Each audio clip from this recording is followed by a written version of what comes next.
Yeah, tell me about how it affects nursing homes. We vetoed the extra money into the nursing homes, and the reason why we did it is because there's nothing to justify it at this point. We've done all the assessments. We're very worried about quality. Greg Moody, who runs the Office of Health Transformation, advises me on this, and until we see indicators that are problems, we don't intend to just put more money into that area.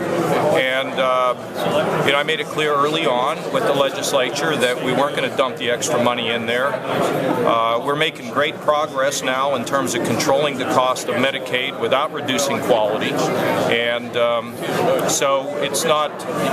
I just told them it was going to happen, and I think they all expected it, and it did. So. Another environmental question on the Lake Erie water conversion and so forth. How is it that a legislator can sort of propose a bill where he clearly has a conflict of interest and could profit from it, as in Lynn Wachtmann's case of having a bottling company? Yeah, but I think we have a very good bill. This bill is compact compliant. In fact, this bill is tougher than what was actually required under the old law. So I think we've ended up with a bill that protects the environment, protects the lake, and still permits some commercial development, which everybody in the compact wants to have. So I didn't in any way, shape, or form see Lynn in an area where he's trying to do something for his own pocketbook. I mean, he worked with us cooperatively, wasn't happy when we vetoed the first bill, but look, we reduced the take out of the lake, we're protecting the streams, and we've got a good bill, so the process worked. Governor, you signed the casino bill today, gaming bill. Are you satisfied with how that turned out, and what does that mean for a place like the Mahoning Valley with the VLT provisions? Well, I think those things are pretty well in place. I think we've got a good foundation in place. You can see the success of the casino in Cleveland. I know the people in the Mahoning Valley were really excited about the track. That's going to happen, and the lawsuit was dismissed, and so you're going to see the horses entering the starting gate, and they're going to come out. They're going to come out safely and smoothly. Do you think people intended when they voted for the lottery to have state-run slot machines and horse tracks? Do you think that's what they intended? Well, what I think is that we got the casinos by referendum, and it was just inevitable that we were going to end up with VLTs by referendum, and I think it's better to do it in an orderly way. The taxpayers will benefit from this. We've controlled the total number of facilities because we don't want to turn Ohio into some gambling state, but we have parts of it, but I think we've held the line pretty well on this, and I think by and large the public feels as though we've made some good decisions here. At least, that's what I kind of think, but it wasn't done haphazardly, and hopefully the horse race industry will be healthier. The schools will be stronger. I mean, I think it was done in a way that avoided somebody just coming in and buying something at the tracks. Questions persist from hard-pressed school systems and cities. Another lengthy article in the Plain Dealer today about schools struggling with their budgets. I mean, is there any hope for any additional funding at all from any source coming from the state? Well, first of all, the biggest problem that schools have is the fact that they relied on stimulus money, and they didn't press their operations from the standpoint of waking up to that fact. None of the school districts with total state aid, none of them lost more than 3 or 4%. So to listen to them, it would have been. They would argue it would appear as it was more than that. It wasn't. We also are working with them to try to do some things to share services, and at the end of the day, I want to also comment on the fact that money doesn't guarantee you a good education.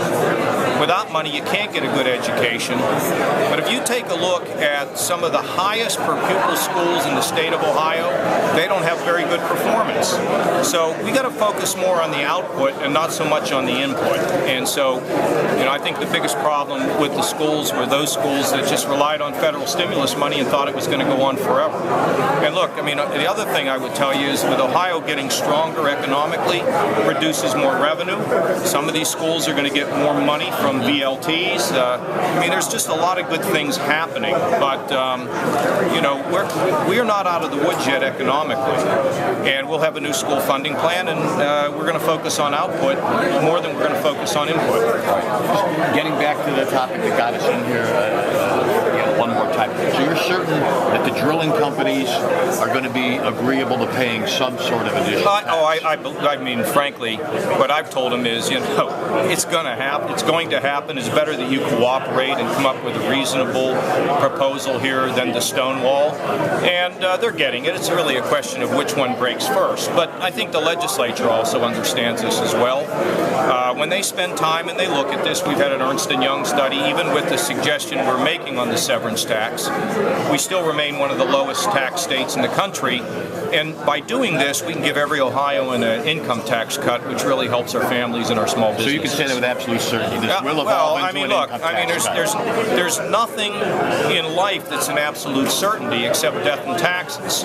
But I am confident that at some point we will have a severance tax that will contribute to a lower income tax. There's the death and taxes. Ohio University is announcing this afternoon that they're going to build a med school in Cleveland with the Cleveland Clinic. I'm just wondering if that seems like a little bit of a waste for a state college when there's already a medical school here. Well, look, I mean, we're working on this medical corridor, trying to get all the hospitals and everybody to work together. I don't know the arrangement on that, but Southern Ohio is important, and the fact that Athens is working with the Cleveland Clinic, it sounds to me like a positive thing. We just have to be able to work together to coordinate more of the explosion of medical equipment and medical technology, and make sure we don't overbuild or over-acquire. But I don't know the details of this, but Ohio University working with the Cleveland Clinic, that sounds pretty good. Okay? What's your favorite Roger Waters song? Well, they're going to, well, that's a pretty tough one to answer. I sort of like Comfortably Numb, so that's the way it is sometimes when you're, never mind. Hey, Governor Kasich. Yeah, right quick.